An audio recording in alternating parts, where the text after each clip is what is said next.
네, 안녕하세요. 푸돈사입니다. 프리미어리그 25라운드 웨스트햄과 토트넘의 경기가 있었습니다. 무리뉴 감독이 이끄는 토트넘이 또 졌습니다. 이로써 토트넘은 최근 리그 6경기에서 1승 5패를 기록하게 됐는데, 특히나 오늘 경기에서 패하면서 무리뉴 감독은 2007년 후안데 라모스 감독 이후 토트넘에서 최저 승률을 기록한 감독이 됐습니다. 후안데 라모스 감독 시절은 이영표 선수가 토트넘에 있던 시절인데, 이영표 선수가 토트넘에서 뛰던 시절 이후로 최저 승률 감독은 이제 무리뉴 감독이 됐습니다. 경기 분석 바로 가시죠. 레고 라인업을 살펴보면 오늘도 베일은 서브, 그리고 라멜라와 모우라가 또 동시에 선발로 나왔습니다. 수비 라인은 산체스와 다이어가 센터백으로 나왔고, 왼쪽에는 레길론이 복귀했고 오른쪽에는 탕강가가 선발로 나왔습니다. 토트넘의 전반전은 정말 끔찍했습니다. 일단 전반 4분 만에 선제골을 실점하는데, 측면에서 보엔이 크로스를 올리는데 중앙에 충분한 수비 숫자가 있었음에도 불구하고 안토니오에게 실점을 합니다. 골대 앞 상황을 보면 박스 안에 토트넘의 선수는 4명, 웨스트햄 선수는 2명, 안토니오를 다이어와 탕강가가 잡고 있는 상황에서 1차적으로 모우라가 포르날스를 자연스럽게 놓칩니다. 그러면서 다이어는 포르날스에게 시선을 뺏기면서 그 뒤에 있던 안토니오가 1차적으로 슈팅을 하는데, 일단 여기서 요리스가 한 번은 막습니다. 하지만 흘러나온 볼을 다시 안토니오가 마무리. 여기서 탕강가는 2번이나 제 역할을 할 기회가 있었지만 아무런 역할도 해주지 못했습니다. 마킹도 제대로 하지 못했고 수비를 끝까지 하지도 못했습니다. 물론 탕강가가 끝까지 수비하려고 노력을 했더라도 막기 힘들 수도 있는 상황이지만, 안토니오의 첫 슈팅 장면에서 이미 수비를 멈춘 모습은 비판을 피할 수는 없을 것 같습니다. 전반 22분 손흥민 선수가 도움을 기록할 뻔했던 장면. 오른쪽 측면에서 케인이 반대편에 있는 손흥민을 보고 크게 공을 넘깁니다. 손흥민은 공을 잡아서 헛다리를 통해 상대 수비의 타이밍을 뺏은 이후 크로스 시도. 아쉽게도 중앙에서 모우라가 헛발질을 하면서 기회가 무산됩니다. 제가 굳이 이 장면을 언급한 이유는 바로 라멜라와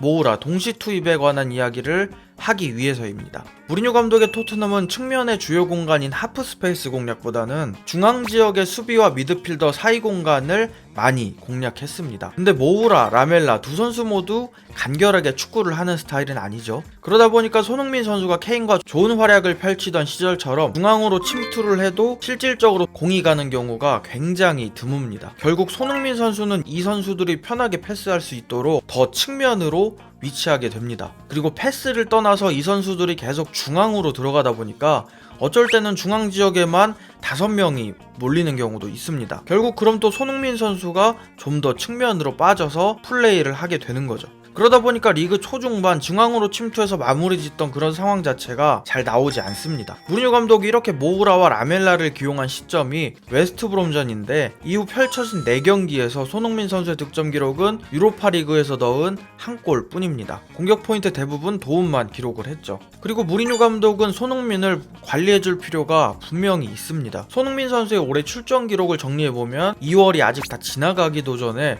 13경기를 소화했는데 그중 10경기를 풀타임으로 소화를 했습니다. 2월인데 벌써 1000분 이상을 소화했습니다. 특히 에버튼전 연장 120분 소화 이후 주전 선수 중에서는 손흥민 선수만 모두 선발 출전을 하고 있습니다. 그럼에도 불구하고 웨스트햄전에서 또 풀타임을 뛰었죠. 솔직히 대놓고 지쳐 보였는데 말이죠. 개인적으로 무리뉴가 본인의 성과를 위해서 손흥민 선수를 갈아 넣는 느낌입니다. 오늘 경기에서도 라멜라가 굉장히 짜증났는데 두 장면이 있습니다. 하나는 39분 은돔벨레가 라멜라에게 전진 패스를 넣어주는 상황. 측면에는 풀백들이 오버래핑으로 올라왔고 옆에서는 손흥민과 모우라가 공을 받을 수 있도록 움직입니다. 하지만 라멜라는 그 좁은 공간에서 공을 끌다가 뺏깁니다. 이런 문제는 경기 내내 발생하는데, 이게 단순히 뺏긴다고 거기서 그냥 공격이 끝나는 게 아니죠. 역습을 막기 위해 일단 한껏 올라왔던 풀백은 빨리 백코트를 해야 되고, 성실한 손흥민 선수는 이런 장면이 발생하면 또 수비를 하기 위해 스프린트를 합니다. 모우라나 라멜라가 이렇게 별 의미 없이 끌다가 뺏기는 공들은 고스란히 팀 전체의 부담으로 되돌아가는 거죠.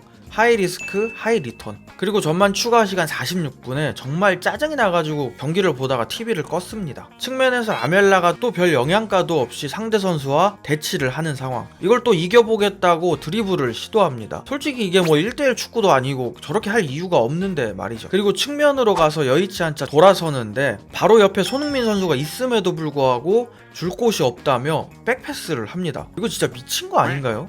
손흥민 선수도 어이가 없죠. 결국 라멜라는 하프타임에 베일과 교체가 되고 탄강가도 도어티와 교체가 됩니다. 무리뉴 감독 맨시티전에도 하프타임에 시소코와 모우라를 교체하더니 이번 경기에서도 지고 있는 상황에서 하프타임에 교체를 합니다. 2명씩이나. 이건 뭐 사실 변명의 여지가 없죠. 본인의 선발 라인업 구성이 실패했다라고 볼 수밖에는. 그리고 들어간 베일과 도어티가 또 좋은 활약을 펼칩니다. 특히 베일 선수는 오른쪽 측면을 잘 공략했고 골대까지 맞추는 좋은 활약을 펼칩니다. 하지만 토트넘은 후반전이 시작하자마자 링가드에게 실점을 합니다. 산체스가 수비를 하기 위해 중앙을 비우고 안토니오에게 갑니다. 하지만 공격을 끊어내지 못했고 포르넬스에게 패스를 받아서 링가드가 마무리. 중앙 수비가 본인의 자리를 비우고 나갔다면 반칙을 해서라도 무조건 끊었어야 됩니다. 그렇지 못하면 이렇게 사고가 나는 거죠. 골키퍼 바로 앞에 있는 수비 자원이기 때문에. 그래도 63분에 토트넘이 만회골을 넣습니다. 코너킥 상황에서 베일이 올린 크로스를 모우라가 잘라먹으면서 헤딩으로 마무리. 그리고 77분 베일이 골대를 맞히는 장면. 베일이 케인에게 좋은 스루 패스를 넣어주고 케인이 반대로 넘기기만 하면 완벽한 찬스 상황. 케인은 첫 번째 그 타이밍을 놓치고 한 번 더 치고 들어가서 반대로 넘겨줍니다. 하지만 그 사이 들어오던 라이스가 좋은 수비를 해냅니다. 이후 케인은 공을 다시 잡아서 베일에게 내주고 베일이 발리슛을 시도하는데 이게 또 골대를 맞습니다. 그리고 경기 종료 직전 92분에 박스 안에서 케인이 손흥민 선수에게 밀어주는 공을 상대 수비가 걷어낸다는 게 손흥민 선수 맞고 골대로 가는데 이게 또 골대를 맞습니다. 그렇게 2대1로 경기는 웨스트햄의 승리. 경기 이후 토트넘은 9위까지 순위가 떨어졌습니다. 챔스 진출권인 4위 웨스트햄과는 승점이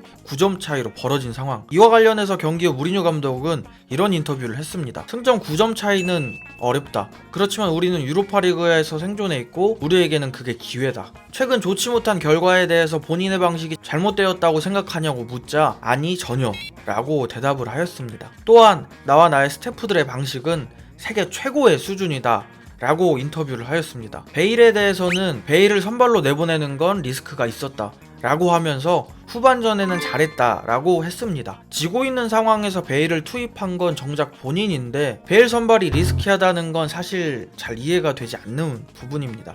토트넘의 다음 경기는 목요일 새벽 2시 볼프스베르거와의 유로파리그 32강 2차전입니다. 1차전에서 승리를 거둬서 여유가 있는 만큼 꼭 손흥민 선수가 휴식을 취했으면 좋겠습니다. 부족한 영상 봐주셔서 감사합니다.